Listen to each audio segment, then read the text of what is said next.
पांदन व शेत रस्ते मोकळे करा, शैलेश लाहोटी यांचे स्पष्ट निर्देश। बोरी महसूल मंडळाच्या वतीने छत्रपती शिवाजी महाराज महसूल समाधान शिबिर जिल्हा परिषद शाळेच्या प्रांगणात उत्साहात पार पडले।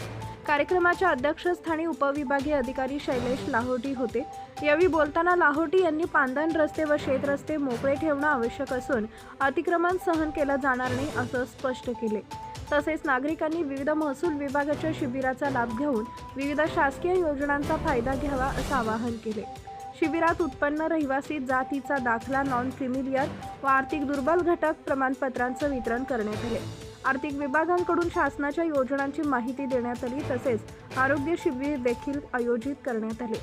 कार्यक्रमाला तहसीलदार शीतल कच्छवे, पंचायत समिती सदस्य लक्ष्मी कनकुटे, माजी सरपंच निर्मला चौधरी, बोरी प्रेस क्लबचे अध्यक्ष आनंदकुमार मुरक्या यांसह अनेक पदाधिकारी, अधिकारी व ग्रामस्थ मोठ्या संख्येने उपस्थित होते। आपल्या परिसरातील ताज्या आणि महत्त्वाच्या बातम्या पाहण्यासाठी आजच आपल्या धुमाकूळ महाराष्ट्र न्यूजला YouTube वर सबस्क्राइब करा आणि बेल आयकॉन प्रेस करा।